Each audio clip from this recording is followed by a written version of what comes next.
Greetings. We are students from the Community Legal Care and Literacy Cell and Pro Bono Club of our esteemed institution, Symbiosis Law School, Pune. The cell works on actively spreading legal awareness across urban, semi-urban, and rural areas. We are pleased to take part in the 4th Professor V.S. Mallar Memorial Legal Aid Competition, a joint initiative by JSS Law College, Mysuru, and Center for Environmental Law Education, Research and Advocacy, Bangalore. As part of the Jansunvai component of the competition, the team visited the village of Khandle, Pune, to conduct a public hearing session. Jansunvai was conducted in 2 phases. The first on 13th December, where surveys were conducted, and the second on 14th December, where the final session was held. The public hearing session was attended by PRI members and other officials such as Gram Panchayat members, Zilla Parishad members, Panchayat Samiti members, Gram Sevak, Kotwal, and village accountant. The session featured Professor Aman Sharma of Symbiosis Law School, Pune as a resource person, Mrs. Sitabai Dadavade as NGO representative of Ashta Nukai, along with the Sarpanch, Up Sarpanch, and the Panchayati Raj institution members. The link of the recording has been added to the final report.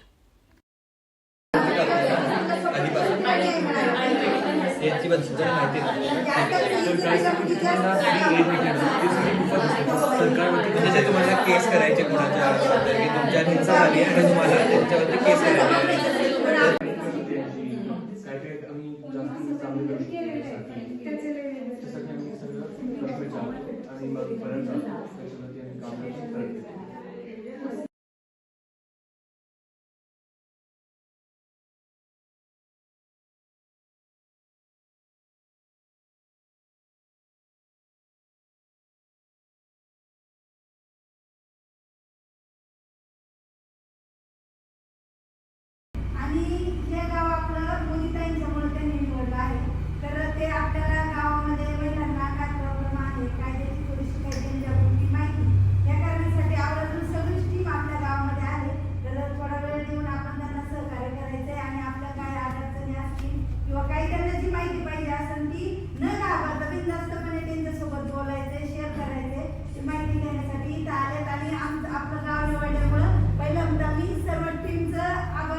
हमारी बहनों से माताओं से चर्चा करी थी। कहाँ से? तो उनसे पूछा कि आपको क्या क्या किस तरह की जो है दिक्कतें पेश हो रही हैं, दिक्कतें आप जो है देख पा रहे हैं अभी आपके दिनचर्या में।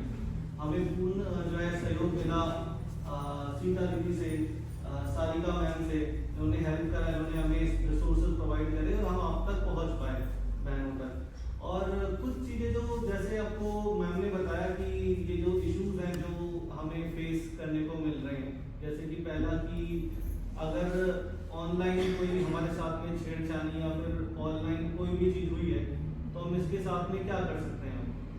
तो देखिए, इसके लिए ऑलरेडी सरकार ने एक मैकेनिज्म, एक प्रणाली बना रखी है, जिस प्रणाली को आप अपना करके इन सारी शिकायतों को आप जो है वहाँ पे पेश कर सकते हैं। तो एक बहुत ज़्यादा जिसे बोलते हैं ये जटिल प्रणाली नहीं है, ये प्रणाली बहुत सरल है। इस प्रणाली में सबसे पहले हमें ध्यान में रखना है कि जैसे ही हमें ऐसा लगता है, अच्छा सबसे पहली बात छेड़छाड़ी, हम इसे किसे बोलेंगे छेड़छाड़ी वगैरह, हैरेसमेंट या इस तरह की कोई भी चीज़, जैसे कब हम मानेंगे कि हमारे साथ होने वाला है। पहली चीज़, जैसे ही आपको ऐसा लगता है कि कोई पर्सन, सपोज करो कोई पर्सन आपका पीछा कर रहा है या फिर गलत तरह से आपको कमेंट कर रहा है, आपके बारे में कुछ टिप्पणियां कर रहा है जिससे कि आपको आहत हो, है ना। तो ये सारा का सारा जो है ये पूरा जितना भी कार्य है ये ऑफेंस के रूप में देखा जाता है। और ऑफेंस मतलब सरकार ने इन तरह के काम को बोला हुआ है कि ये काम हम हमारे सोसाइटी में, हमारे गांव में, हमारे सोसाइटी में किसी भी तरह से नहीं सहेंगे। और उसके लिए प्रणाली बना दी है। प्रणाली में क्या है, हम पुलिस स्टेशन जा सकते हैं। पुलिस स्टेशन में साइबर सेल एक अलग से जो है एक सेल बना रखा है पुलिस फिर थानों के अंदर में। वहाँ पे हम जाकर के उनसे बात कर सकते हैं, उनको बता सकते हैं। साथ साथ में हम अगर एसएचओ को बताएंगे तो वो भी इसके रिगार्डिंग में कंप्लेंट आपकी जो है शिकायत दर्ज करेंगे। और शिकायत दर्ज करने के लिए हमारे पास में अलग अलग कानून है, जैसे कि भारतीय नागरिक सुरक्षा संहिता, तो ये अभी नया कानून है। इससे पहले भी हमारे पास में सीआरपीसी था, दंड प्रक्रिया संहिता। तो इसमें आप क्या कर सकते हैं, आप पुलिस थाने में जाकर के अपनी शिकायत को लिख करके या फिर बोल करके 173 सेक्शन के अंतर्गत उन्हें बता सकते हैं कि मेरे साथ में इस तरह का किसी व्यक्ति ने दुर्व्यवहार करा है, और इनकी एफआईआर रजिस्टर करना बहुत जरूरी होता है। दूसरी चीज ये भी कर सकते हैं हम मैम की सहायता से कि हम क्यों ना इस सब प्रणाली को अगर आपके पास में लेके आ पाए, आपके सरपंच भवन में अगर हम ऐसा एक प्रणाली स्टैब्लिश कर दें, एक इस तरह का हम बोर्ड लिख करके बता दें सरल भाषा में, जिस सरल भाषा में आपको पता लग जाए कि आपको किससे कॉन्टैक्ट करना है, कब कॉन्टैक्ट करना है। सगळ्यात पहिले सिम्बायोसिस कॉलेजच्या संपूर्ण टीमचे खूप मनापासून आभार, कारण तुम्ही कालपासून आमच्या गावामध्ये आलात। जो सर्वे चालू आहे महिलांच्या नाही का कुठल्या अडचणी असतील सगळं तुम्ही समजावून घेतलं, त्या सर्वांचं खूप मनापासून असा आभार। आणि म्हणजे आतापर्यंत असं झालं नाही माझ्या गावामध्ये तरी पण तुम्ही आलात, सराव स्टडी केली, आणि जर एखादी घटना घडली तर म्हणजे आता थोडक्यात ऑनलाईन कसं आपण नाही का रजिस्टर कंप्लेंट कशी करायची ते बऱ्याच महिलांना माहिती नसतं। तर काहींना असं वाटतं की सांगितलं तर म्हणजे नाही का थोडक्यात इज्जत जाईल माझ्या गावाचं सगळीकडे नाही का सगळ्यांना समजल, त्याचा फार वाईट असा इफेक्ट पडेल। तर त्यामुळे पण बऱ्याच महिला घाबरतात, सांगत नाहीत। अशा बऱ्याच गोष्टी आहेत की नाही सांगत। तर म्हणजे आता तुमच्या मदतीने मदतच होईल आम्हाला, जर तुम्ही म्हणताय की तुम्ही एक थोडक्यात कमिटी स्थापन करणार आहात, जर आम्हाला गरज असेल तर। पण आमच्या इथे ना एक सखी सावित्री म्हणून आम्ही एक कमिटी स्थापन केली आहे। त्या कमिटीच्या माध्यमातून आम्ही थोडक्यात जर असं काही घडलं तर त्या महिलेला जेवढी मदत पाहिजे तेवढी आम्ही करतो। पण तसं झालं नाही, आमच्यापर्यंत अजून असं कोणी आलं नाही की आम्हाला या प्रकारची मदत पाहिजे म्हणून। आणि भविष्यात जर असं चुकूनही कोणाच्या बाबतीत झालं तर तुम्ही तर आहातच आम्हाला सपोर्ट करायला। सबसे पहली बात तो ना इस बात का हमें बहुत आदर करना चाहिए कि जो हमारा गांव है, जैसा कि मैम ने बताया कि इसमें बहुत कम तरह के इस तरह के जो है हमें अपराध देखने को मिलते हैं। और अभी रिसेंटली जो हमने बताया कि 1-2 बार कभी हुआ है, तो वो उसमें अब जो मेजर जो प्रॉब्लम है वो ये है कि हम डरते हैं, हम ये देखते हैं कि हमारी इज्जत तो कहीं इसमें हम जाएंगे कुछ उसको उस पर शिकायत दर्ज करेंगे तो हमें तो कोई हमारी जो समाज है हमें तो कुछ कोई बुरा नहीं समझेगा। सबसे पहला तो हमें ये समझना चाहिए कि जो किसी भी तरह का अपराध है वो करने वाला तो अपराधी होता है, लेकिन साथ साथ में जो सीधे सीधे और चुपचाप होकर के सह ले, मैं कहता हूँ उसका भी पूरा बाकी ये बहुत अच्छी बात है कि हमारे पास में हमारे गांव के अंदर में हमने अभी तक उतना जो है अपराध नहीं देखा जो बाकी शहरों में हो रहा है। इसको हमें बहुत अच्छी तरह से देखना पड़ेगा, लेकिन हम इसी अगर डर के साथ में जिए कि हम अगर कंप्लेंट कर भी देंगे एक आध तो हमारी जो है बदनामी होगी, तो इस बदनामी के डर में नहीं आना है, क्योंकि अगर अपन इस बदनामी के डर में आ रह जाएंगे तो वो शायद से फ्यूचर आने वाले टाइम में भी हो सकता है उस तरह के अपराध कुछ ज्यादा बढ़ने लगे। पहली चीज तो ये, और दूसरी चीज ये जैसे कि मैम ने बताया कि हमारे पास में ऑलरेडी एक इस तरह की प्रणाली है भी, हमने कुछ गठन कर भी रखा है कुछ एक आध महिलाओं के साथ में जो हेल्प करते हैं, जो सपोर्ट करते हैं, सहायता करते हैं। हमें उनको जल्द से जल्द ऐसे अपराधों के बारे में बताना चाहिए और उनके साथ में फिर हमें जो है जैसे मैंने आपको बताया कि आप अगर पुलिस थाने जाते हैं तो एक भारतीय नागरिक सुरक्षा संहिता एक धारा 173 जो बताती है, ये कंपेल करती है, जो ये एक तरह से जरूरी हो जाता है पुलिस थाना अधिकारियों के लिए कि उस कंप्लेंट को, शिकायत को दर्ज करे ही करे। अगर उसको दर्ज करना पड़ेगा और उस पर उनको जो है कार्रवाई करनी पड़ेगी। ये क्या है, हम इस जो आपकी प्रॉब्लम है कि हम बदनामी से जो है थोड़ा बहुत समझ चाहते हैं, उससे हम इस तरह से बच सकते हैं कि हम साथ में आए, हम सहायता लें और सहायता के बाद में हम जो सरकार ने हमें प्रणाली दे रखी है 173 के अनुसार उसका पूर्ण तरह से उपयोग करें। जी, ये पहला इशू था वो था। सेकंड इशू के बारे में अपना जो है वो है कि हमारे पास में जो कई तरह की सरकारी जो है स्कीम्स हैं, पॉलिसी हैं जो हमारे गांव के लिए भी लागू होती हैं, क्या हमें इनके रिगार्डिंग करना चाहिए, इनके इम्प्लीमेंटेशन के गुड इम्प्लीमेंटेशन। जो पहला लीडरशिप जो एक्शन था, जो टास्क था, जो मैंने कर रखा है अपने, मैंने भवन में देखा था सावित्रीबाई फुले जो आपकी पॉलिसी है उसके बारे में लिख रखा था। हमें इस चीज का भी ध्यान रखना पड़ेगा कि अब जो इस समय बच्चियां हैं जो 8वीं से पहले हैं, जो 7वीं में हैं, उनको इसका बेनिफिट मिलने के लिए हमें इसकी और इसके पे प्रचार भी करना पड़ेगा इसकी पॉलिसी का। मैम से ही बात कर सकते हैं कि मैम इसके रिगार्डिंग में टाइम पर उन सारी पॉलिसी पे विचार करें। मैडम ने ऑलरेडी इन सब के लिए कमेटी बना रखी है। मैंने खुद ने भवन में देखा कि सारी स्कीम्स को उन्होंने बहुत अच्छी तरह से डॉक्यूमेंट करके रख रखा है कि ये स्कीम्स अवेलेबल है, इस तरह से आप इनका इस्तेमाल कर सकते हैं। जो आते हैं उन सबको इस्तेमाल होता है, उन सबको जो है ये जो है हेल्प करते हैं कि उनकी स्कीम का बेनिफिट उठा सकें। लेकिन अगर अब सोसाइटी में से हमारे पास में, भवन के पास में लोग नहीं आएंगे तो कैसे चलेगा? तो हमें खुद को सजग बनना पड़ेगा कि हमारे अधिकारियों के लिए हमें मांगे और हमारी मांग करने के लिए हम जो है मैम तक पहुंचे। तो अब देखिए जो पहली 3 समस्याएं थी जो हमने आइडेंटिफाई करी थी, हमने एक पता लगाया था, तो वो एक जनरल समस्याएं थी, है ना। मैंने बताया कि ये दोनों तरह से काम करता है, सरकार, ग्राम पंचायत, सखी, हम सबके सब मिलकर के साथ में आगे चलते हैं। साथ में कम्युनिटी को, आप सब लोग को भी हमें साथ में आना पड़ेगा और फिर जाकर के अपन अपने ग्राम का विकास कर सकते हैं और अपनी जो ये समस्याएं हैं जो महिलाएं फेस कर रही हैं, महिलाएं देख रही हैं ना, इन सब का निदान कर सकते हैं। अब आते हैं इसके बाद में लास्ट में, हमें कई बार ऐसा भी लगता है कि हम कैसे पहुंचे।